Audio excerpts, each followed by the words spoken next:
Hello everyone.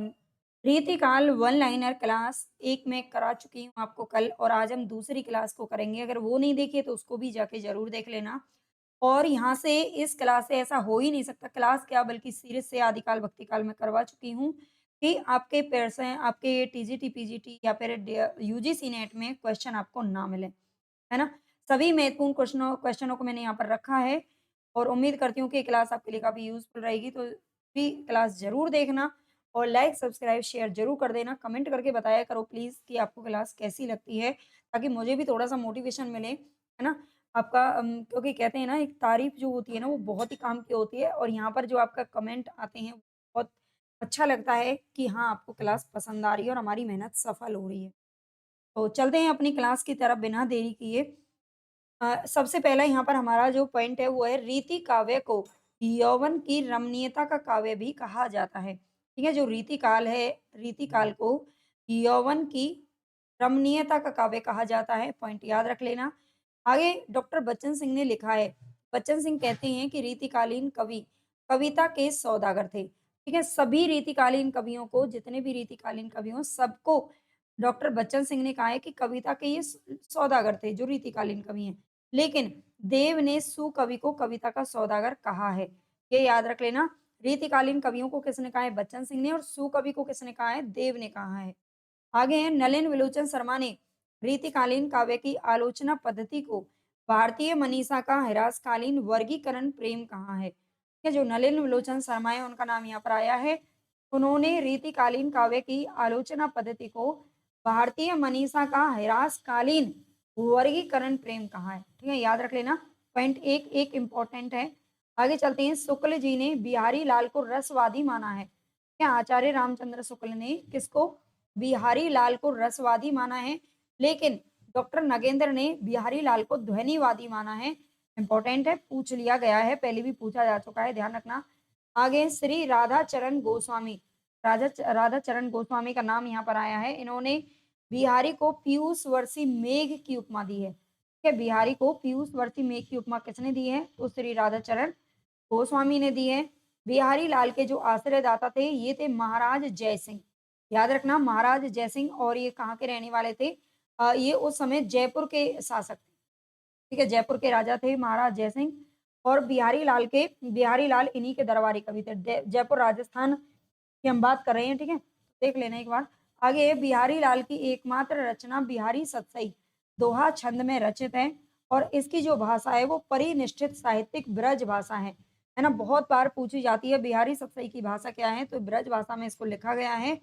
और इनकी एकमात्र ही ये रचनाएं जो कि दोहा छंद में लिखी गई है। ठीक है, बिहारी लाल की सतसई की प्रशंसा में किसी कवि ने, देख लीजिए यहाँ पर ध्यान से, ये जो पंक्ति हम यहाँ पर पढ़ेंगे ये बहुत बार पूछी गई है। और जब ये पंक्ति कहीं पर आती है तो हमें उसका जो आंसर है ना, वो बिहारी करना होता है। ठीक है, ये पंक्ति किसकी है? सतसैया के दोहरे ज्यों नाविक के तीर, ये किसकी पंक्ति है? तो हम इसमें क्या लगाते हैं? बिहारी लगाते हैं। लेकिन यहाँ पर क्या है? बिहारी लाल की सतसई, इनकी जो रचना है उसकी प्रशंसा में किसी कवि ने, कोई अज्ञात कवि हैं, इसलिए मैंने यहाँ पर हाईलाइट कर दिया है। निम्नलिखित पंक्ति लिखी है, सतसैया के दोहरे ज्यों नाविक के तीर, देखन में छोटे लगें बेधें सकल शरीर। ठीक है, देखन में छोटे लगें घाव करें गंभीर। ये भी यहाँ पर हम आगे बोलते हैं, लेकिन ये है, देखन में छोटे लगें बेधें सकल शरीर। तो ये पंक्ति किसी अज्ञात कवि ने कही है, लेकिन ये पंक्ति जब पूछ ली जाती है तो हम बिहारी की लगाते हैं। आगे डॉक्टर जॉर्ज ग्रियर्सन के अनुसार, ग्रियर्सन क्या कहते हैं कि यूरोप में बिहारी सतसई के समकक्ष कोई दूसरी रचना नहीं है। क्या ये यूरोप के रहने वाले थे ग्रियर्सन साहब? तो इन्होंने क्या कहा है कि बिहारी सतसई के समान कोई दूसरी रचना है ही नहीं, कोई रचना है ही नहीं पूरे यूरोप में। बिहारी सतसई के अन्य टीकाकार निम्नलिखित हैं। बिहारी सतसई के कुछ टीकाकार हैं, देखते हैं। बिहारी सतसई पर हिंदी में 50 से भी अधिक टीकाएँ प्राप्त हैं। ठीक है? सबसे ज़्यादा टीकाएँ लिखा जाने वाला जो ग्रंथ है वो बिहारी सतसई है। सबसे ज़्यादा टीका आज तक इसमें लिखी गई है ग्रंथ पर, ये ध्यान रखना। बिहारी लाल के पुत्र कृष्ण लाल कवि ने बिहारी सतसई की टीका सर्वप्रथम सवैया छंद में ब्रज भाषा में लिखी थी। ठीक है? बिहारी लाल के पुत्र हैं कृष्ण लाल कवि। उन्होंने बिहारी सतसई की टीका किस में लिखी है? ब्रज भाषा में लिखी थी, वो भी सवैया छंद में। जबकि बिहारी सतसई जो लिखा गया है वो दोहा छंद में लिखा गया है। आगे है कृष्ण कवि, इन्होंने कृष्ण लाल की टीका नाम से लिखा है कृष्ण कवि ने, ठीक है? एक है इनका ये देख लेना मैंने जो नोट्स बनाए थे उनमें हरि प्रकाश टीका लिखा है, ठीक है? हरि प्रकाश टीका लिखा हुआ है और ये भी मैंने ऑथेंटिक बुक से ही बनाए हैं, है ना? और कृष्ण लाल की टीका है जो आपका जो बुक है गोविंद चंद्र पांडे की उसमें मिलता है। एक बार दोनों को याद रखना, ठीक है? ये कृष्ण कवि के द्वारा लिखी गई है। ये गेट लगा दो।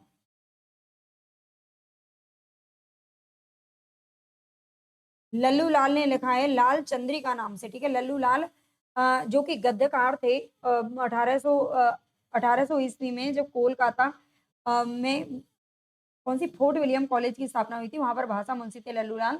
उन्होंने लाल चंद्रिका नाम से बिहारी सप्तही की टीका लिखी। सरदार कवि ने सरदार कवि का टीका, सूरती मिश्र ने अमर चंद्रिका नाम से लिखा है। अंबिका दत्त व्यास ने बिहारी बिहार नाम से लिखा है और पदम सिंह शर्मा ने संजीवनी भाष्य नाम से लिखा है। जगन्नाथ दास रत्नाकर ने बिहारी रत्नाकर लिखा है, जो कि 1921 ईस्वी में लिखाया गया और ये हिंदी खड़ी बोली में सर्वश्रेष्ठ टीका है, जो रत्नाकर की मानी जाती है।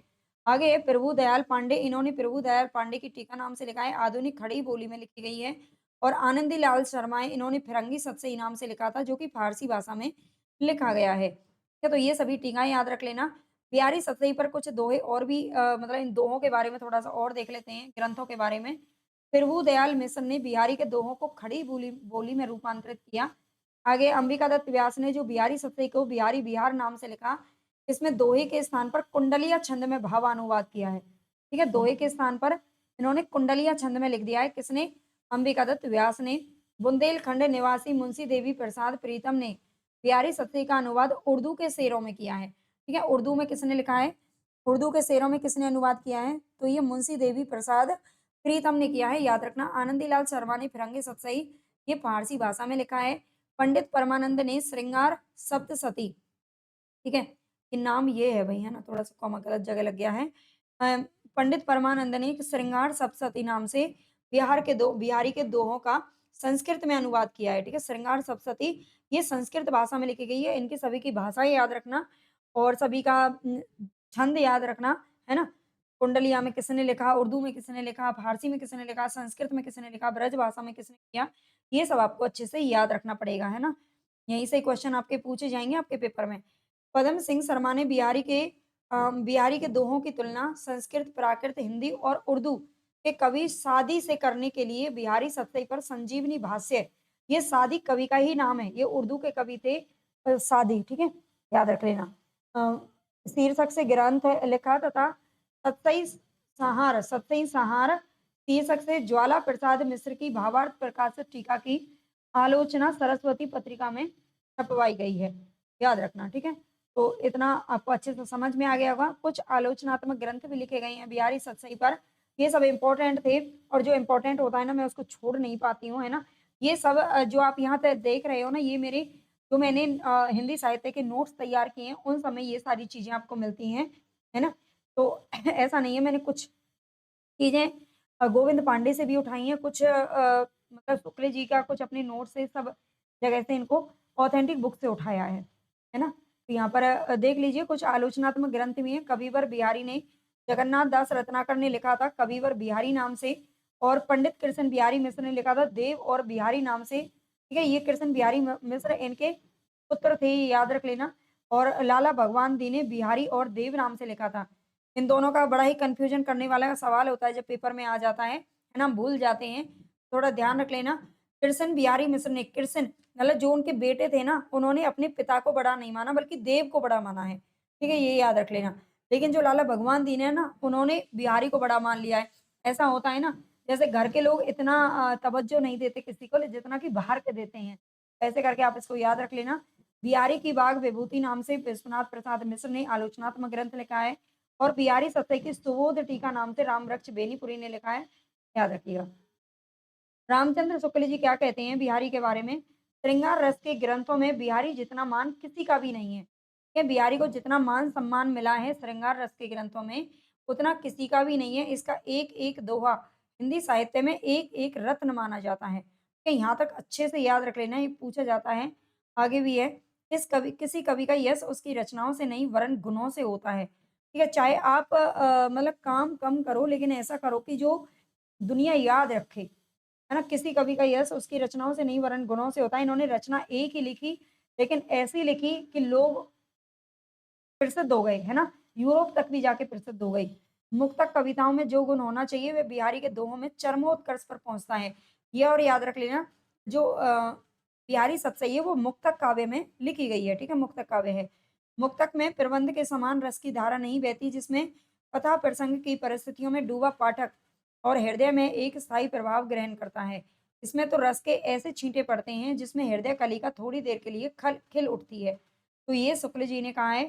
शुक्ल जी का एक और कथन मिलता है बिहारी सतसई के बारे में, कविता उनकी श्रृंगारिक है, पर प्रेम की उच्च भूमि पर नहीं पहुँचती, नीचे ही रह जाती है। ये भी बिहारी जी के बारे में कहा है। लाला भगवान दी ने सूर व तुलसी और केशव के बाद बिहारी को चौथा रत्न माना है। यानी कि भगवान दी ने 4 रत्न माने हैं, सूर, तुलसी, केशव और चौथा कौन है? बिहारी। ठीक है, 4 रत्न बताए हैं हिंदी साहित्य के। आगे हैं बलदेव उपाध्याय ने हाल गाथा के गोवर्धन आचार्य को भाषा का तथा बिहारी को दोहा का बादशाह बताया है। ठीक है? बिहारी को दोहा का बादशाह किसने कहा है? तो ये बलदेव उपाध्याय ने कहा है, इंपॉर्टेंट है। बिहारी लाल के आप मुझे बता देना कि इसमें आप मुझे कमेंट करके बता सकते हो कि मैम ये चीज़ें आपने गलत रखी हैं, ये इंपॉर्टेंट नहीं है। है ना? इनमें एक-एक लाइन इंपॉर्टेंट है भाई हमारी दृष्टि में तो। आप बता दीजिएगा आपको कैसी लगती है क्लास, है ना? इसी तरह से सबकी टॉपिक वाइज़ क्लास मैं करवा रही हूँ, आदिकाल करवा दिया है ना? और भक्ति काल मैंने कंप्लीट करवा दिया है और बिहारी जी को सॉरी रीतिकाल को हम कर ही रहे हैं। इसकी पंक्तियों वाली एक और क्लास आपको मिल जाएगी। कुछ इंपॉर्टेंट पॉइंट रह गए होंगे तो उनको मैं डाल दूँगी उसमें लास्ट में और इसके बाद आपको मैराथन क्लास के रूप में भी मिल जाएगी। ठीक है? और फिर हम आधुनिक काल की तरफ बढ़ेंगे। इनकी पीडीएफ आपको टेलीग्राम पर मिल जाएगी, वहाँ जाकर के आप सेट हो जाना भैया, जॉइन कर लेना, ठीक है? बिहारी लाल के समस्त दोहों की जो संख्या है वो तो है 719। यहाँ पर ये ध्यान देना, ये बड़ा ही कन्फ्यूजिंग सवाल होता है कि बिहारी लाल के बिहारी सतसई में दोहे कितने हैं? तो उसमें 713, 719 इस तरह से जो ऑप्शन होते हैं, बच्चे कन्फ्यूज़ हो जाते हैं। तो यहाँ पर ध्यान दीजिए, बिहारी लाल के समस्त दोहों की जो संख्या है वो तो 719 ही है ना? लेकिन जगन्नाथ दास रत्नाकर के इनके दोहों की संख्या है जो 713 मानी है। जगन्नाथ दास रत्नाकर कहते हैं कि इसमें दो ही 713 हैं और प्लस 6 इन्होंने सोठा माने हैं। प्लस 6 इन्होंने क्या माने हैं? सोठा माने हैं, सोठा छंद, ठीक है? तब जाके 719 इन्होंने बताया है। बिहारी सतसई पर सर्वाधिक प्रभाव निम्न कड़ी कवियों का पड़ा है। बिहारी सतसई पर किस-किस का प्रभाव पड़ा है? तो अमरूक कवि की अमरूक शतक है, जो कि संस्कृत भाषा में लिखी गई है। हाल हाल कवि का जो कि शालिवाहन वंश से थे हाल कवि का ग्रंथ अथासप्तशती है, जो कि प्राकृत भाषा में लिखा गया है और गोवर्धन आचार्य की आर्य सप्तशती जो कि संस्कृत भाषा में लिखी गई है। इन तीनों ग्रंथों का प्रभाव है जो कि बिहारी सतसई पर देखने को मिलता है। आगे देखते हैं भिखारी दास के बारे में। भिखारी दास का जो रचना काल है, ये 1728 से 1750 ईस्वी माना जाता है। 1728 में इनका जन्म हुआ था, है ना? सॉरी जन्म नहीं हुआ था, ये इनका रचना काल है 1728 से 1750। आगे भिखारी दास की कुछ रचनाएँ यहाँ पर देख लेते हैं। नामकोश, है ना? देख लीजिए इतनी मेहनत से हाइलाइट कर रखा है सबको एक-एक शब्द को, है ना? अब सोचिए सबको अलग-अलग से सेलेक्ट करो, फिर टाइप करो, फिर उनको हाइलाइट करो, अलग-अलग कलर में करो वो भी ताकि आपको इंटरेस्ट भी लगा रहे पढ़ने में और आपको समझ में भी अच्छे से आ जाए, है ना? हाइलाइट चीज़ों को आप थोड़ा फ़ोकस ज़्यादा करो, इसलिए करती हूँ मैं। आगे है नामकोश 1738 ईस्वी में लिखा गया जो कि एक कोश ग्रंथ है। रस सारांश 1742 में लिखा गया, रस के भेद उपभेदों का वर्णन किया गया है। छंदा अर्णव पिंगल में 1742 में लिखा गया, छंदों का विस्तृत वर्णन है। काव्य निर्णय, ये काव्य के भेद उपभेदों का वर्णन है 1746 में लिखा गया। श्रृंगार निर्णय 1750 और विष्णु पुराण भाषा विष्णु पुराण का दोहा चौपाई शैली में अनुवाद है। शतरंज सती का शतरंज खेलने के तौर तरीकों का वर्णन इसमें किया गया है और इसके अलावा एक और रचना मिलती है अमरकोश, संस्कृत के अमरकोश का पद्य अनुवाद इसमें किया गया है। तो ये सारी रचनाएँ भिखारी दास की हैं, याद रखना। आगे जयपुर नरेश प्रताप सिंह ने पद्माकर भट्ट को कविराज शिरोमणि की उपाधि दी है। ये जयपुर नरेश जो प्रताप सिंह थे, उन्होंने पद्माकर भट्ट का नाम आ रहा है, कविराज शिरोमणि की उपाधि दी गई है। तो कविराज शिरोमणि किसको कहा जाता है? ये पूछा जाता है, पद्माकर को कहा जाता है। पद्माकर भट्ट की प्रमुख रचनाएँ यहाँ पर दे रखी हैं। सबसे पहली रचना का नाम है हिम्मत बहादुर विरुदावली। हिम्मत बहादुर विरुदावली में 211 छंद हैं और इसमें हिम्मत बहादुर का शौर्य वर्णन किया गया है, ठीक है? हिम्मत बहादुर का शौर्य वर्णन किया गया है, ये एक प्रबंध काव्य है। पद्मावरण इसमें अलंकारों का वर्णन है।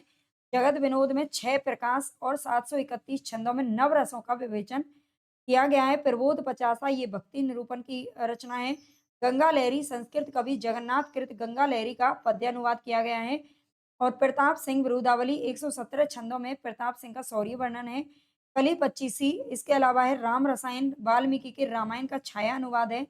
और अली जहां प्रकाश महाराज ग्वालियर के नाम पर ये लिखा गया है। महाराज ग्वालियर के नाम लिखा गया है अली जहां प्रकाश, याद रख लेना। तो ये सारी रचनाएं पद्माकर की मिलती हैं। आगे नाम आता है वृंद का। वृंद का पूरा नाम था वृंदावन। इनका जन्म मेड़वे में हुआ और इनके पिता का नाम था श्री रूप। के पिता का नाम क्या था वृंद के का? श्री रूप था। इनका मूल नाम याद रख लेना, पूरा नाम वृंदावन था। वृंद के जो आश्रयदाता थे वो थे औरंगजेब और किशनगढ़ के महाराज राज सिंह। ठीक है? औरंगजेब औरंगजेब कौन थे? औरंगजेब कौन थे जानते हो ना? औरंगजेब शाहजहां के बेटे थे, ठीक है? औरंगजेब।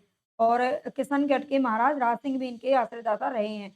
वीरेंद्र कवि की कुछ रचनाएं यहाँ पर मिलती हैं, काल क्रमानुसार है वो भी। सबसे पहली रचनाएं 12 मासा 1668 12 महीनों का वर्णन है। भाव पंचाशिका 1686 श्रृंगार के विभिन्न भावों का वर्णन। नयन पचीसी, पवन पचीसी, श्रृंगार शिक्षा और यमक सत्सई, है ना? यमक सत्सई काफी इंपॉर्टेंट पूछी जाती है।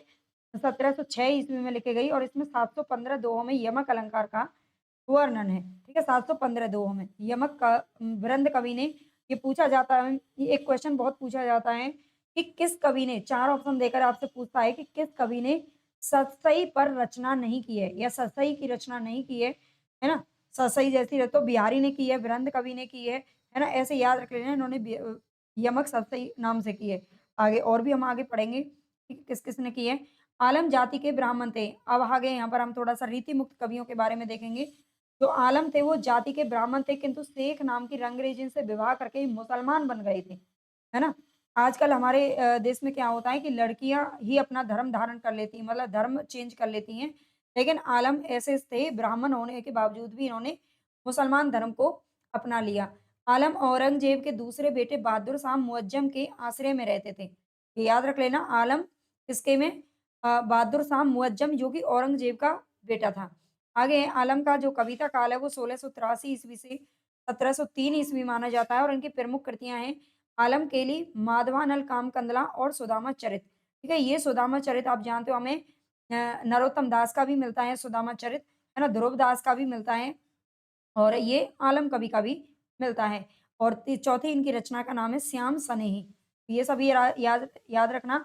आलम के विषय में आचार्य शुक्ल ने क्या लिखा है? ये शुक्ल के जो अ, यहाँ पर दिए गए हैं, ये बहुत ही ज़्यादा इम्पोर्टेंट है ना? ये बहुत बार पूछे जाते हैं कथन, याद रखना। ये प्रेमोन्मत्त कवि थे। आलम के विषय में शुक्ल जी कहते हैं कि प्रेमोन्मत्त कवि थे और अपनी तरंग के अनुसार रचना करते थे। तरंग यानी कि जैसा मूड होता है वैसी रचनाएँ किया करते थे। इसी से इनकी रचनाओं में हृदय तत्व की प्रधानता है ना? मूड हमारा हृदय पर ही तो डिपेंड करता है। अगर हमारा हृदय में जो चीज़, हमारे दिल जो कहेगा, हमारा खुश है, तो हमारा मूड भी खुश होता है ना? हमारा दिल में कोई दुःख है, हमारा मूड भी खराब होता है, ऐसा होता है ना? तो ये हृदय तत्व की प्रधानता तो मिलेगी ही। प्रेम की पीरिया, इश्क का दर्द इनके एक-एक वाक्य में भरा हुआ पाया जाता है। ये शुक्ल जी ने कहा है। ये क्वेश्चन जब पूछा जाता है ना तो बच्चे कन्फ्यूज़ हो जाते हैं और घनानंद को लगाते हैं। लेकिन यहाँ पर घनानंद नहीं है, आलम के बारे में कहा है। प्रेम की तन्मयता की दृष्टि से आलम की गणना रसखान और घनानंद की कोटि में ही होनी चाहिए। ये कौन कहते हैं? ये भी शुक्ल जी ने ही कहा है। आचार्य रामचंद्र ने घनानंद के विषय में लिखा है। ये तो आलम के विषय में हो गया। घनानंद के बारे में क्या कहते हैं शुक्ल जी? ये साक्षात रसमूर्ति और ब्रज भाषा काव्य के प्रधान स्तंभों में है। ठीक है? ये घनानंद के बारे में कहा है। घनानंद का जो जीवन काल है वो 1689 से 1739 तक रहा। 1739 में आप जानते हैं नादिर शाह का आक्रमण हुआ था हमारे देश पे, है ना? मतलब नादिर शाह का आक्रमण हुआ था और नादिर शाह के आक्रमण में ही, मतलब आक्रमण में नहीं मारा गया था बल्कि नादिर शाह की वजह से ही इसको मार दिया था। 1739 में मारा था, ठीक है? नादिर शाह ने वृंदावन में ही बस गए थे जाकर के, है ना? बुलंदशहर में इनका जन्म हुआ था और वृंदावन में निधन हुआ था। वृंदावन में क्यों? क्योंकि ये मोहम्मद शाह रंगीला के दरबारी कवि थे और उन्होंने इसे अपने दरबार से निकाल दिया था। पूरी कहानी तो मैं यहाँ पर नहीं बताऊँगी, है ना? क्यों निकाला था? उनको निकाल दिया था अपने दरबार से और ये फिर भगवान के मतलब भक्ति में लग गए और वृंदावन जाकर के बस गए। और वृंदावन पर ही पागलों की तरह मतलब ऐसे ही रहते थे। और एक बार जो बाहर के लोग थे, नादिर शाह ने मोहम्मद शाह रंगीला का पता पूछा था, है ना? उनके बारे में जानना चाहा लेकिन घनानंद ने नहीं बताया और उनको मार दिया था। ये इनके बारे में कहा जाता है। ये निम्बार्क संप्रदाय में दीक्षित थे, इंपॉर्टेंट है, और मोहम्मद शाह रंगीला के दरबारी कवि थे, जो कि दिल्ली के शासक थे उस समय पर। घनानंद के संदर्भ में ब्रजनाथ ने 2 सवैया लिखे हैं। ठीक है? घनानंद के संदर्भ में ब्रजनाथ, ब्रजनाथ का नाम याद रखना। इन्होंने 2 सवैया लिखे हैं, और 2 सवैया कौन से हैं? नेहि महाब्रज भाषा प्रवीणो, सुंदर ताहू के भेद को जाने, जो वियोग की रीति में कोविद भावना भेद स्वरूप को जाने।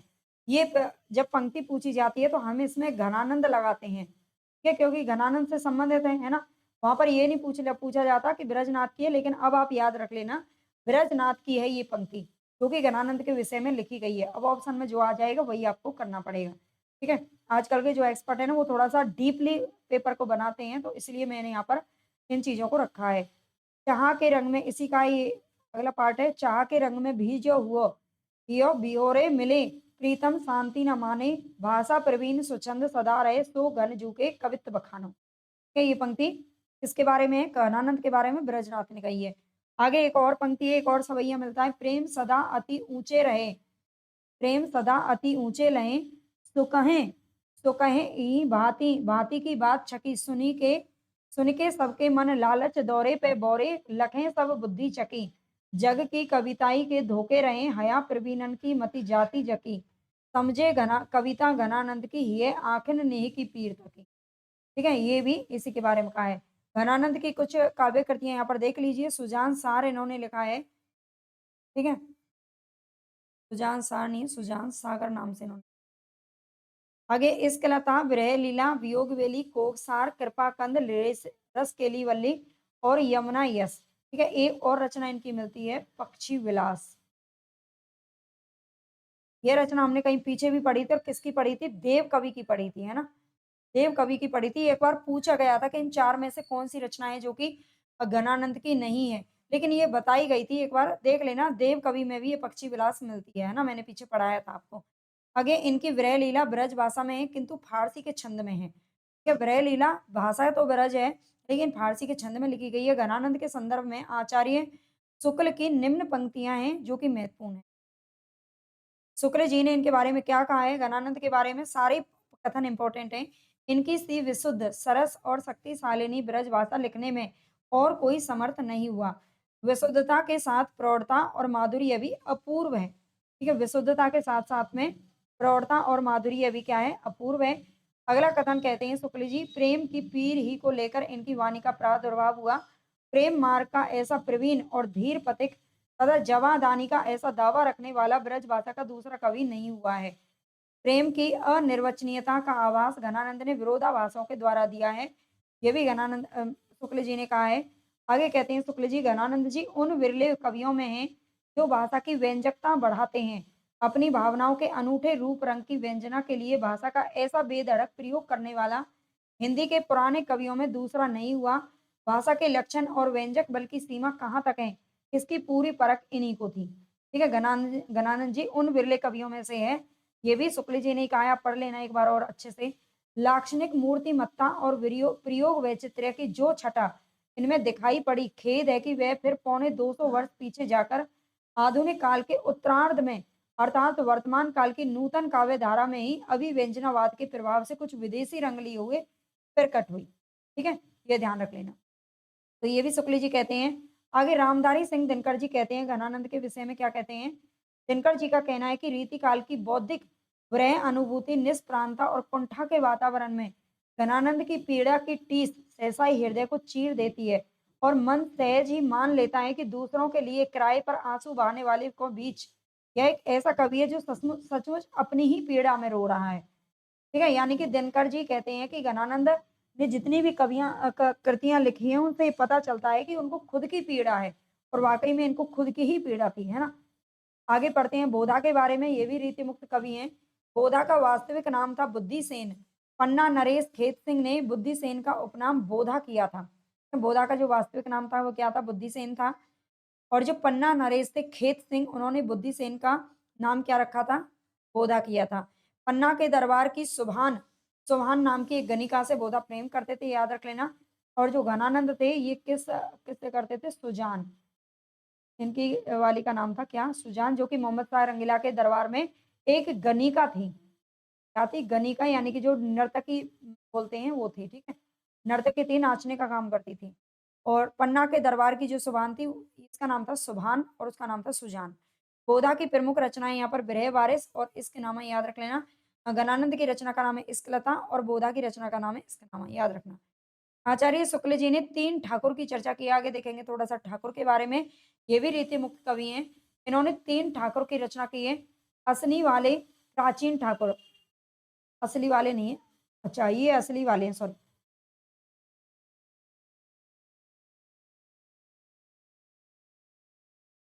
हुँ, एक असली वाले प्राचीन ठाकुर और असली वाले दूसरे ठाकुर और ठाकुर बुंदेलखंडी, ठीक है? असली वाले और असली वाले 2 ठाकुर माने हैं और ठाकुर बुंदेलखंडी।